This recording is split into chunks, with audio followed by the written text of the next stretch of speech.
வணக்கம் நண்பர்களே, இன்று நான் ஒரு சுவாரஸ்யமான கதையுடன் உங்கள் முன் வந்திருக்கிறேன். உங்கள் ஆதரவு எங்களுக்கு மிகவும் முக்கியம். இதுவரை எங்கள் சேனலை பின்தொடராதவர்கள் உடனே பின்தொடர்ந்து அருகிலுள்ள மணி பொத்தானை அழுத்தி உங்கள் ஆதரவை தெரிவித்துக் கொள்ளுங்கள். அப்படி செய்தால் மட்டுமே இதுபோன்ற பரபரப்பான கதைகள் உங்களை தானாக வந்து சேரும்.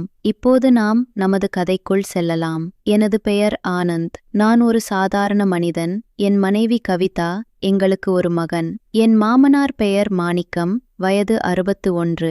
அவர் ஒரு நாள் தனது இருசக்கர வாகனத்தில் ஊருக்குள் சென்று கொண்டிருந்தபோது திடீரென ஒரு மாடு சாலையில் குறுக்கே வந்ததால் அவரால் வாகனத்தை கட்டுப்படுத்த முடியாமல் கீழே விழுந்துவிட்டார். இந்த விபத்தில் அவரது இடது காலில் பலத்த காயம் ஏற்பட்டது. மருத்துவமனையில் அவரை பரிசோதித்த மருத்துவர் ஒவ்வொரு நாளும் கட்டாயம் கட்டுமாற்றி அழுக்கு நீக்க வேண்டும் என்றும் அதற்கு அவர் தினமும் மருத்துவமனைக்கு வரவேண்டும் என்றும் கூறிவிட்டார். இந்த செய்தி கேட்டதும் என் மாமியார் கமலா மிகவும் கலங்கிப் போனார். அவருக்கு வயது 48, ஆனால் பார்ப்பதற்கு 35 வயது இளம்பெண் போல கவர்ச்சியாக இருப்பார். அவர் உடனே என் மனைவி கவிதாவுக்கு தொலைபேசியில் அழைத்து, அம்மா, உங்க அப்பா ஒவ்வொரு நாளும் ஆட்டோவில் மருத்துவமனைக்கு போய் வருவது மிகவும் சிரமமாக இருக்கு. என்னால் மட்டும் அவரை தூக்கி வைக்க முடியவில்லை என்று கண்ணீருடன் கூறினார். கவிதா உடனே பதில் சொன்னாள். அம்மா, நீங்கள் கவலைப்பட வேண்டாம். நான் என் கணவரிடம் பேசி உடனே ஏற்பாடு செய்கிறேன். உண்மையில் நானே வந்து ஒரு வாரம் தங்கி அப்பாவை கவனித்துக் கொள்வேன்.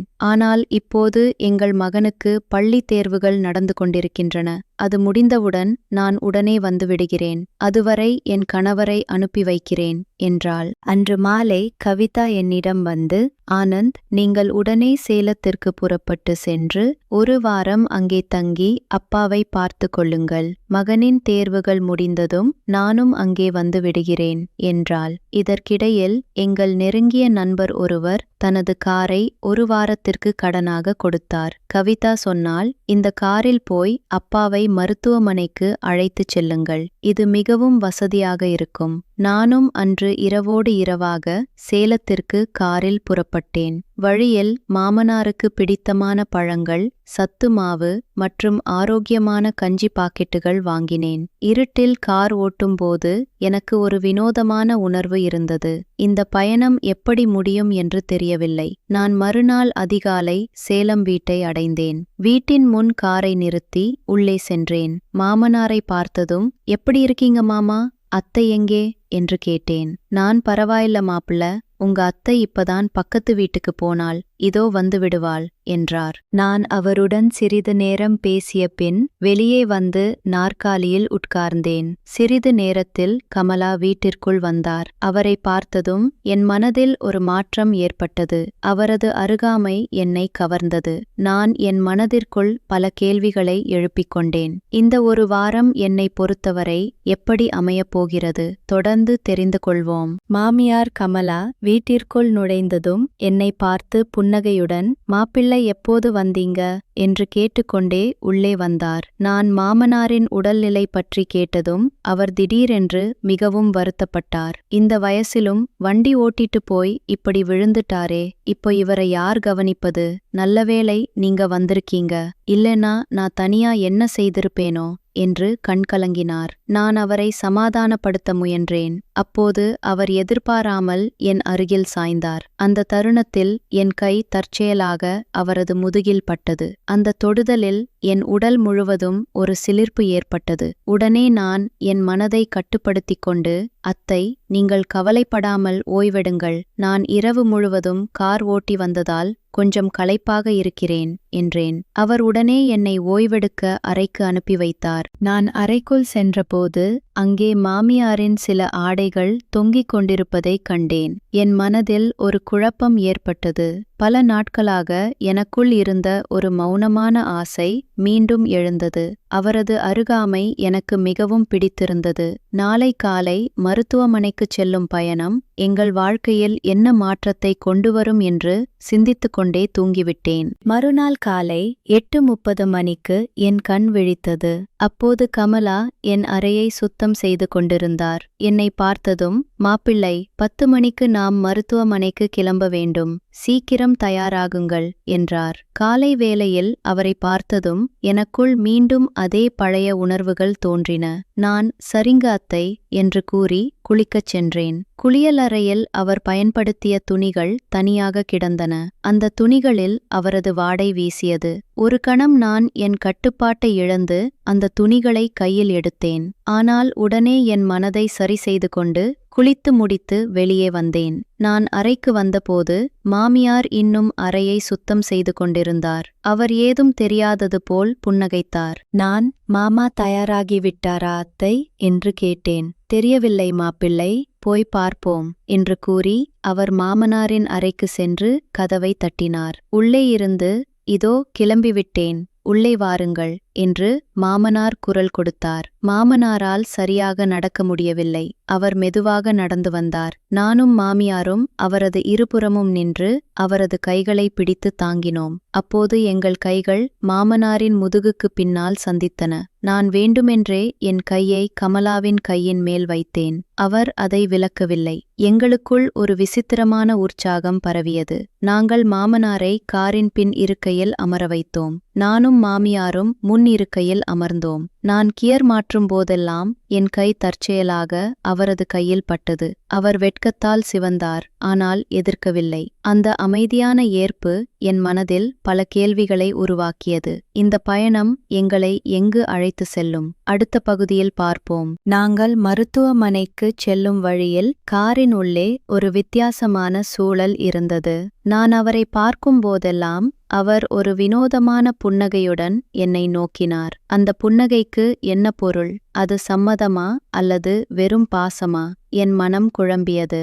நாங்கள் மருத்துவமனைக்கு வந்து சேர்ந்தோம். மாமனாரை அனுமதித்து கட்டு மாற்றி முடிக்க 1 மணி நேரம் ஆகும் என்று மருத்துவர் கூறினார். கமலா என்னிடம், மாப்பிள்ளை, அதுவரை நீங்கள் எங்கேயாவது போய் வாருங்கள் என்றார். நான், இல்லை அத்தை, மாமா அங்கே இருக்கட்டும், நாம் பக்கத்தில் எங்காவது போய் ஜூஸ் குடித்துவிட்டு வரலாம் என்று கூறி அவரை காரில் அழைத்துச் சென்றேன். ஒரு ஜூஸ் கடையில் நாங்கள் எதிரெதிரே அமர்ந்தோம். நான் மெதுவாக என் கால்களால் அவரது கால்களை தொட்டு, அத்தை, உங்களுக்கு என்ன வயது இருக்கும் என்று கேட்டேன். அவர் வெட்கத்துடன் சிரித்துக்கொண்டே, மாப்பிள்ளே, என்னிடம் மாட்டிக்கொண்டேனே, இப்படி கேட்கக்கூடாது என்றார். அதற்கு நான், உங்களுக்கு இன்னும் ஒரு கல்யாணமே பண்ணலாம், அவ்வளவு அழகாக இருக்கிறீர்கள் என்றேன். சும்மா இருங்க மாப்பிள்ளை, ஏதோ குழந்தையை கிண்டல் செய்வது போல் பேசுகிறீர்கள் என்று சிரித்தார். நான் துணிச்சலுடன், நீங்கள் ஒன்றும் குழந்தையில்லையே, அப்படியிருந்தால் இன்னும் நன்றாக இருக்குமே என்றேன். அவர் மறுப்பு எதுவும் சொல்லாமல் எனது நாற்காலியின் அருகில் சற்று நெருக்கமாக வந்து அமர்ந்தார். நாங்கள் ஜூஸ் குடித்துவிட்டு மாமனாருக்கும் ஒரு பார்சல் வாங்கிக் கொண்டு மருத்துவமனைக்கு திரும்பினோம். வரும் வழியில் காரின் உள்ளே எங்கள் கைகள் ஒன்றோடொன்று உரசிக்கொண்டே இருந்தன. நான் மாமியாரின் கையை பிடித்து மெதுவாக தடவினேன். அவர் எதிர்க்கவில்லை. அந்த அமைதியான ஏற்பு எனக்கு புதிய தைரியத்தை கொடுத்தது. மருத்துவமனைக்கு திரும்பியதும் மாமனாருக்கு கட்டு போடப்பட்டு முடிந்திருந்தது. அவர் தயாராக இருந்தார். மாலை வீட்டிற்கு திரும்பும் வழியில், அத்தைக்கு மீன் பிடிக்குமா என்று கேட்டேன். ஆமாம், மிகவும் பிடிக்கும் என்றார். உடனே நான் கடையில் 2 கிலோ மீன் வாங்கினேன். அன்று மாலை 7 மணி அளவில் மாமனாரை பார்க்க அவரது அறைக்கு சென்றேன். மாமா, இப்போது வலி எப்படி இருக்கிறது என்று கேட்டேன். காலில் வலி அதிகமாக இருக்கிறது மாப்பிள்ளை, என்னால் தூங்கவே முடியவில்லை என்றார். நான் மெதுவாக, தூங்குவதற்கு ஏதாவது மருந்து வேண்டுமா மாமா என்றேன். அவர் சற்று தயங்கிவிட்டு, உங்க அத்தைக்கு தெரியாமல் ஒரு குமாட்டர் பாட்டில் ஏற்பாடு செய்ய முடியுமா என்று ரகசியமாக கேட்டார். நான் சிரித்துக்கொண்டே, நான் பார்த்து கொள்கிறேன் மாமா, நீங்கள் ஓய்வுங்கள் என்றேன். நான் வெளியே சென்று ஒரு பாட்டில் மதுவும் அதற்கு துணையாக சில பலகாரங்களும் வாங்கி வந்தேன். மாமனாருக்கு யாரிடமும் சொல்லாமல் அந்த பாட்டிலை கொடுத்து காலையில் வந்து வாங்கிக் கொள்கிறேன், யாருக்கும் தெரியாது என்று சொல்லிவிட்டு கமலாவை தேடி சமையலறைக்கு சென்றேன். அங்கே அவர் மீன் கழுவி கொண்டிருந்தார். நான் அவருக்கு பின்னால் நின்று ஏதாவது உதவி வேண்டுமா அத்தை என்றேன். வேண்டாம் மாப்பிள்ளை, நீங்கள் போய் ஓய்வுங்கள் என்றார். பின்னர் அவர் மெதுவாக, நீங்கள் மாமாவுக்கு மது வாங்கி கொடுத்தீர்களா என்று கேட்டார். ஆமாம், கால் வலியால் தூங்க முடியவில்லை என்றார், அதான் என்றேன். அப்போது அவர், நீங்களும் குடிப்பீர்களா என்று கேட்டார். அந்த ஒரு கேள்வி என் மனதில் புதிய எண்ணங்களை உருவாக்கியது. இந்த இரவு எப்படி இருக்கும்? தொடர்ந்து பார்ப்போம். மாமியார் கமலா கேட்ட அந்த கேள்வி, நீங்களும் குடிப்பீர்களா? அது என் மனதில் ஒரு புதிய தைரியத்தை உருவாக்கியது. நான், இனிமேல்தான் அத்தை என்றேன். அவர் சிரித்துக்கொண்டே, அதில் ஒன்றும் தப்பில்லை மாப்பிள்ளை, எனக்கும் கொஞ்சம் தாருங்களேன் என்றார். இது எனக்கு மிகவும் ஆச்சரியமாக இருந்தது. நான் சமையலறையில் அவர் பின்னால் நின்று மீன் வெட்டுவதற்கு உதவுவது போல் அவரது கையின் மீது என் கையை வைத்தேன். என் மார்பு அவரது முதுகில் உரசியது. அவர் நிலையை உணர்ந்து, மாப்பிள்ளை, நீங்கள் போய் அறையில் இருங்கள் என்றார். நான் எதுவும் பேசாமல் அவரது தோள்களில் கை வைத்து மெதுவாக தடவினேன். அவரது உடல் சிலிர்த்தது. இப்போதைக்கு போதும் மாப்பிள்ளை, மாமாவுக்கு மாத்திரை கொடுக்க வேண்டும் என்று கூறிவிட்டு அவர் அங்கிருந்து நகர்ந்தார். நான் எனது அறைக்கு சென்று குளித்துவிட்டு ஒரு துண்டு மட்டும் கட்டிக்கொண்டு வெளியே வந்தேன். மாமியார் மாமனாருக்கு உணவளித்துவிட்டு, மாப்பிள்ளை, சாப்பிட வாருங்கள் என்று அழைத்தார். நான் சாப்பிட்டு முடித்ததும், அத்தை, நீங்கள் இன்னும் சாப்பிடவில்லையா என்று கேட்டேன். நான் குளித்துவிட்டு வருகிறேன், நீங்கள் மது அருந்துங்கள், உங்களுக்கு மீன் வறுத்து தரட்டுமா என்றார். சரி அத்தை, நீங்கள் குளித்துவிட்டு வாருங்கள், அப்புறம் வறுக்கலாம் என்றேன். அவர் குளியல் அறையில் இருந்த நேரத்தில் என் மனம் மீண்டும் குழம்பியது. நான் அவரது துணிகளில் என் உணர்வுகளை பதிவு செய்துவிட்டு அறைக்கு வந்தேன். கமலா குளித்து முடித்து வெளியே வந்தபோது அவர் ஒரு மெல்லிய நைட்டி அணிந்திருந்தார். குளித்த பெண்ணின் களைப்பும் அவரது உடலின் ஈரப்பதமும் அவரை மேலும் கவர்ச்சியாக காட்டியது.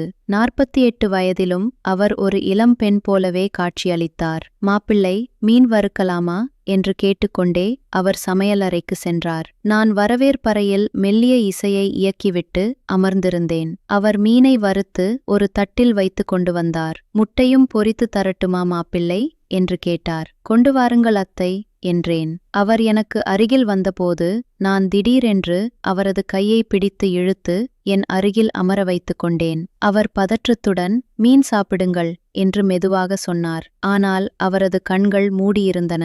அந்த அமைதியான சம்மதம் எனக்கு புரிந்தது. நான் அவரது வாயில் ஒரு பழத்தை ஊட்டினேன். அவர் அதை மெதுவாக சாப்பிட்டார். பின்னர் நான் அவரது கால்களில் மெதுவாக தீண்டினேன். அத்தை, இந்த வயதிலும் எப்படி இவ்வளவு இளமையாக இருக்கிறீர்கள் என்று கேட்டேன். அவர் என் கையை எடுத்து தனது மார்பின் மீது வைத்துக்கொண்டு, இது இன்று நேற்று வந்த ஆசை அல்ல மாப்பிள்ளை, கடந்த 5 வருடங்களாக எனக்குள் இருந்த ஆசை என்றார். என் இதய துடிப்பு அதிகரித்தது. நான் அவரது ஆடையை மெதுவாக விலக்கினேன். அவர் என்னை தடுக்கவில்லை. மாறாக என்னை முழுமையாக ஏற்றுக்கொண்டார். அந்த இரவு எங்கள் உதடுகள் இணைந்தன. பின்னர் எங்கள் உடல்கள் ஒன்றோடொன்று பிணைந்தன. அது ஒரு புதிய உலகம்.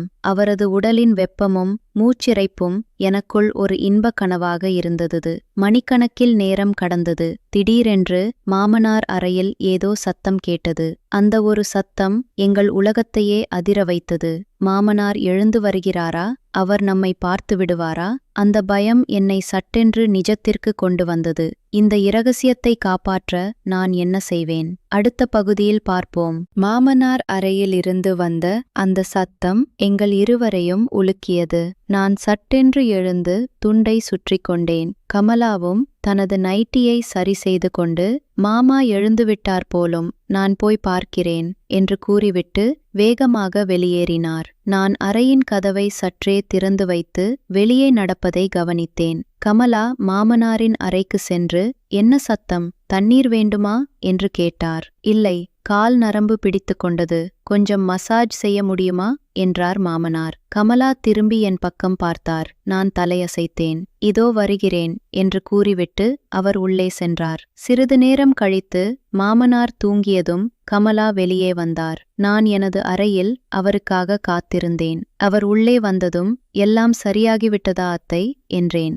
ஆமாம், தூங்கிவிட்டார் என்றார். ஆனால் அவரது முகத்தில் பயமும் களைப்பும் தெரிந்தன. மாப்பிள்ளை, இது தவறு என்று எனக்கு தெரியும். ஆனால் என்னால் என் உணர்ச்சிகளை கட்டுப்படுத்த முடியவில்லை.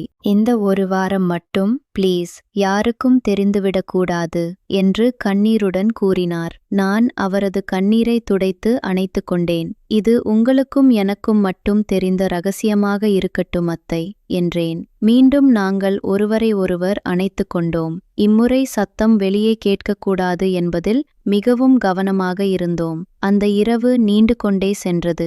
அதிகாலை 4 மணிக்குதான் நாங்கள் தூங்கச் சென்றோம். மறுநாள் காலை 7:30 மணிக்கு எழுந்தபோது என் உடல் சோர்வாக இருந்தது. ஆனால் மனம் நிறைவாக இருந்தது. மாமியார் வழக்கம் போல் வீட்டில் சாதாரணமாக நடமாடிக் கொண்டிருந்தார். மாப்பிள்ளை, 10 மணிக்கு மருத்துவமனைக்கு கிளம்ப வேண்டும் என்றார். அவரது முகத்தில் ஒரு ரகசிய புன்னகை இருந்தது. அது என்னை மீண்டும் அவரிடம் நெருங்கத தூண்டியது. 3ஆம் நாள் நாங்கள் மீண்டும் மருத்துவமனைக்கு சென்றோம். அன்று கமலா காரின் முன் இருக்கையில் என் அருகில் அமர்ந்திருந்தார். நான் கியர் மாற்றும் போதெல்லாம் எங்கள் கைகள் உரசிக்கொண்டே இருந்தன. மாமனாரை மருத்துவமனையில் விட்டுவிட்டு நாங்கள் வெளியே வந்தபோது வழியில் மாமனாரின் நண்பர் ஒருவர் எதிரே வந்தார். ஏய் கமலா, உங்க மாப்பிள்ளை வந்திருக்கிறாரா? சுந்தரம் எப்படி இருக்கிறார் என்று விசாரித்தார். கமலா, அவர் நன்றாக இருக்கிறார் என்று கூறிவிட்டு நாங்கள் அங்கிருந்து விரைவாக நகர்ந்தோம். மாலை வீட்டிற்கு திரும்பியதும் மாமனார் என்னிடம், மாப்பிள்ளை, நீங்க அம்மாவை அடிக்கடி வெளியே கூட்டிட்டு போறீங்களே, என்ன விஷயம் என்று கேட்டார். எனக்கு உடல் நடுங்கியது. ஒன்றுமில்லை மாமா, ஜூஸ் கடை, மருந்து கடைக்குத்தான் போகிறோம் என்றேன். கமலா உடனே பேச்சை மாற்றி மாமனாருக்கு உணவு வாங்க என்னை அழைத்து கொண்டு வெளியே சென்றார். வெளியே வந்ததும், மாப்பிள்ளை, மிகவும் எச்சரிக்கையாக இருக்க வேண்டும். அவருக்கு சந்தேகம் வந்துவிடப் போகிறது என்றார். அந்த பயம் எங்கள் இருவருக்கும் இருந்தது. ஆனால் அந்த பயமும் அந்த ரகசியமும் எங்கள் உறவை இன்னும் தீவிரமாக்கியது. மாமனாரின் சந்தேகத்தை எப்படி மாற்றுவது? எங்கள் ரகசியம் காக்கப்படுமா? அடுத்த பகுதியில் பார்ப்போம். அன்று மாலை முதல் இரவு வரை நாங்கள் மிகவும் எச்சரிக்கையாக இருந்தோம். மாமனாருக்கு முன்னால் நாங்கள் இயல்பாக நடந்து கொண்டோம். ஆனால் இரவு மாமனார் தூங்கிய பின் கமலா மீண்டும் என் அறைக்கு வந்தார். அவர் வந்ததும் நான் அவரை அணைத்து கொண்டேன்.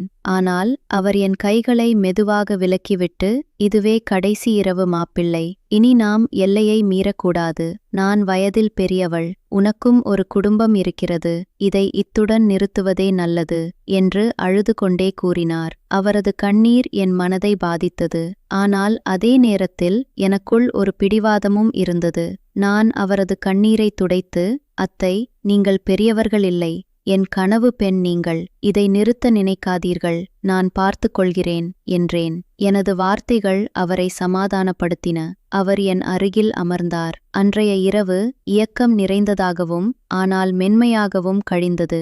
நாங்கள் ஒருவருக்கொருவர் மிகவும் நெருக்கமான தருணங்களை பகிர்ந்து கொண்டோம். அந்த இரவில் நான் அவரது உடலின் ஒவ்வொரு பகுதியையும் அவரது உணர்வுகளையும் அறிந்து கொண்டேன். அவரும் என்னை முழுமையாக ஏற்றுக்கொண்டார். ஆனால் அதிகாலையில் விடியற்காலை 4 மணிக்கு அவர் தனது அறைக்கு சென்றார். செல்லும்போது அவர் திரும்பி என்னை பார்த்து, இது நமக்குள் மட்டுமே என்று மட்டும் கூறினார். மறுநாள் காலை நான் வழக்கம் போல் எழுந்து மாமனாருக்கு உதவி செய்தேன். பிற்பகல் 2 மணிக்கு என் மனைவி கவிதா வந்து சேர்ந்தாள். அவளை பார்த்ததும் என் மனம் குழம்பியது. அவள் முகத்தில் புன்னகை இருந்தது. நீங்கள் நன்றாக பார்த்து கொண்டீர்களா என்று கேட்டாள். ஆமாம் என்றேன். ஆனால் என் மனதில் கமலாவின் முகமும் அந்த இரவுகளும் ஓடிக்கொண்டிருந்தன. நான் எனது ஊருக்கு புறப்பட தயாரானேன். கிளம்பும்போது கடைசியாக மாமியாரை பார்த்தேன். அவரது கண்களில் ஒரு வெற்று பார்வை இருந்தது. போய் வாருங்கள் மாப்பிள்ளே, மீண்டும் எப்போது வருவீர்கள் என்று மட்டும் கேட்டார். அந்த வார்த்தைகள் என் மனதில் இன்னும் ஒலித்துக் கொண்டே இருக்கின்றன.